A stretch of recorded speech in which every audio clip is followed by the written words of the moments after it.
12th maths के board के exam में हर बार ये क्वेश्चन आपके पेपर में पूछा जाता है और बच्चे इसको इग्नोर ऐसे करके चले जाते हैं जैसे मानो ये आपके बोर्ड के एग्जाम का पार्ट है ही नहीं।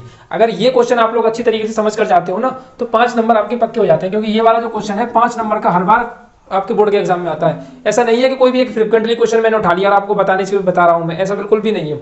जो क्वेश्चन मैं आपको बता रहा हूं वो वही बता रहा हूं जो आपके बोर्ड के एग्जाम में बार बार पूछा जाता है।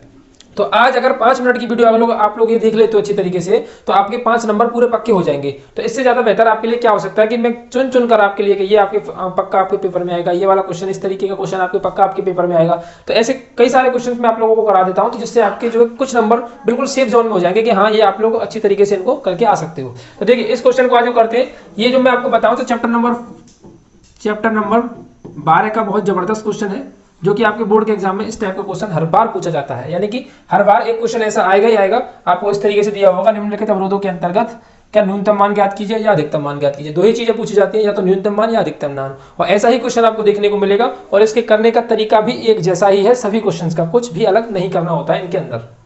देखो तो क्या करते हैं। तो वीडियो को शुरू करने से पहले आप सभी लोगों को मैं यही कहूंगा, अगर वीडियो चैनल पर पहली बार है तो चैनल को सब्सक्राइब कर लो, क्योंकि ये आपके लिए बहुत फायदेमंद चैनल है। मैं आपके लिए शुरू से सब कुछ स्टार्ट कर रहा हूं, यानी वन शॉट रिवीजन में, तो जो कि आपके लिए बहुत ज्यादा फायदेमंद होगा आपके बोर्ड के एग्जाम के लिए। तो करना क्या होता है, सबसे पहले हम लिखेंगे दी हुई असीमिकाओं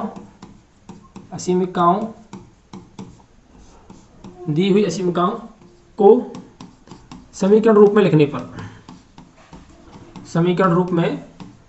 लिखने पर अगर आज आप लोग अच्छी तरीके से नहीं पढ़ोगे तो आपका डेफिनेटली रिजल्ट बढ़िया आने वाला नहीं है। क्योंकि जितना समय आपके पास बचा है उस समय में आप अगर दोबारा से किताब उठा करके और अपना सिलेबस पूरा करने की कोशिश करोगे तो नहीं होगा। तो जैसे मैं आपको बता रहा हूँ उस तरीके से अगर आप फॉलो करोगे तो डेफिनेटली आपके बहुत अच्छे नंबर आने वाले हैं। चुन चुनकर क्वेश्चनों को टारगेट कर करके ये पेपर में आता है, इसको कर लो 5 नंबर यहाँ से पूरे हो गए, इसको कर लो 8 नंबर ये पूरे हो गए। इस तरीके से अगर आप टारगेट करके पढ़ाई करोगे तो आपका जो एग्जाम की तैयारी बहुत अच्छी तरीके से बढ़िया लेवल की हो जाएगी। अब देखो इस क्वेश्चन है, ये वाला क्वेश्चन में समीकरण रूप में इस तरीके से लिख लूंगा, इसको समीकरण 1 मान लेंगे, और ये है 3x प्लस के 5y, इसको मैं इस तरीके से लिख लूंगा।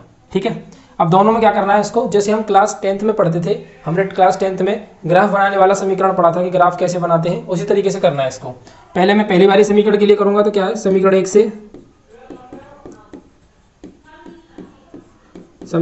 से करना क्या होता है, एक इस तरीके का ब्रैकेट बनाएंगे। ठीक है, अब इसमें क्या करेंगे, समीकरण 1 में x और y, जब मैं समीकरण 1 में x की जगह पर 0 रखूंगा, यहाँ 0 रखूंगा तो y का मान कितना मिलेगा मुझे 8, और जब मैं y की जगह पर 0 रखूंगा तो x का मान कितना मिलेगा मुझे 8। तो ये तो हो गया समीकरण 1 की कंडीशन। समीकरण 2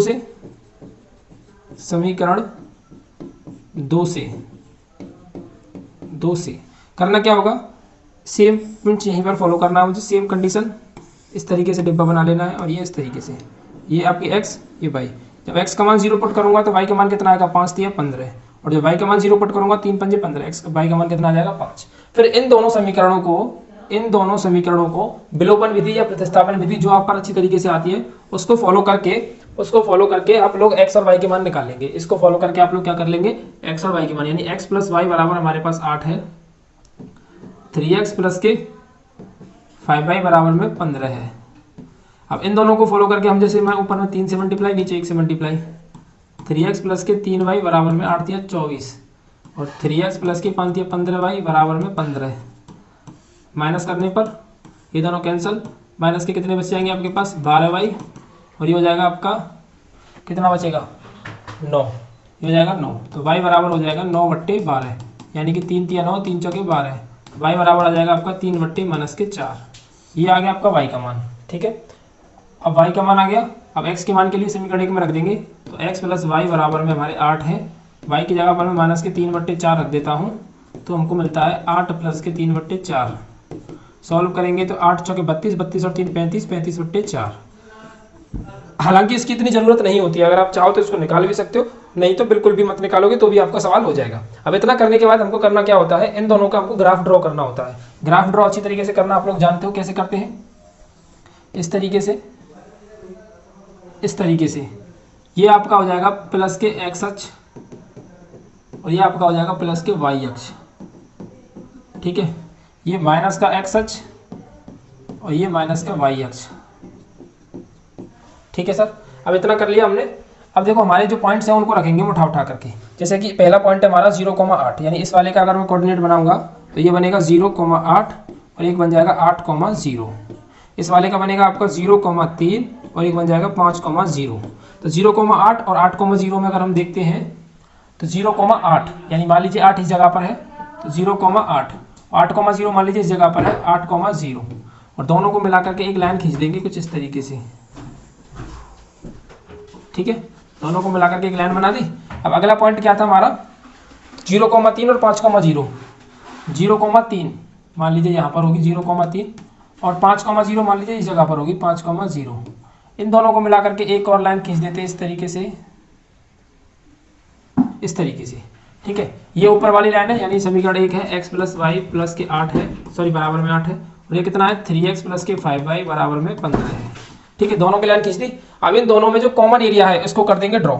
उन दोनों में जो कॉमन एरिया है उसको हम क्या कर देंगे ड्रॉ कर देंगे। ड्रॉ यानी कि इस तरीके से भर देंगे। जैसे ये वाला जो एरिया है ना, अब मैं इसको कंप्लीटली फिल कर देता हूँ। आपको ऐसे इसको कंप्लीट भर देना है, इसे डार्क कर देना है इसको इस तरीके से। ऐसे हमने इसको डार्क कर दिया। ठीक है, ये जो एरिया हमारा बनकर क्या है इसको मैंने भर दिया। ये हमारा न्यूनतम एरिया है जिसको हमको देखना है। ठीक है, ये जो कॉमन एरिया है इसको आपको फिल कर देना है, जैसे पेंसिल से इस तरीके से कर देना है। अब ये जो करने के बाद में हमारा जो पॉइंट निकल करके आए, कहाँ कहाँ पर पॉइंट निकले हमारे, तो हमारे जो पॉइंट निकले हैं एक तो 0,8 निकला है। ठीक है, एक हमारा कितना निकला है 5,0, एक 8,0 और इतना। अब हमको चाहिए न्यूनतम मान, यानी इतना करने के बाद में अब क्या चाहिए होता है हमको न्यूनतम मान। तो देखो न्यूनतम मान के लिए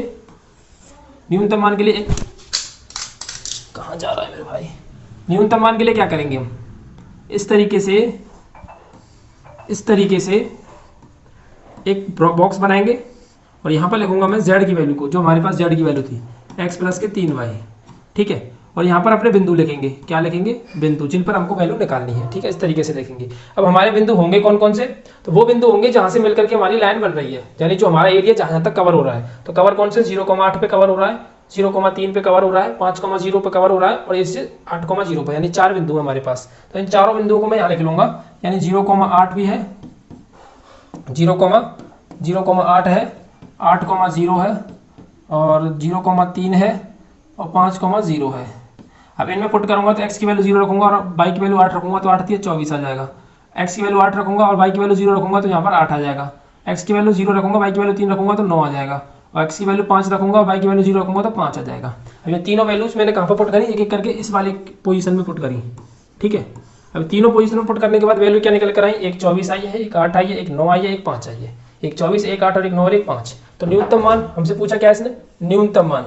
तो न्यूनतम मान किस पर होगा हमारा, न्यूनतम मान हमारा इस पर होगा 5 वाले एक्सिस पर। न्यूनतम मान कहाँ होगा हमारा 5 वाले पॉइंट पर। तो क्या पूछा इसने न्यूनतम मान, तो जेड का न्यूनतम मान होगा 5। क्या होगा हमारा मिनिमम वैल्यू। इतना करने के बाद आपके 5 नंबर हो जाएंगे कंफर्म।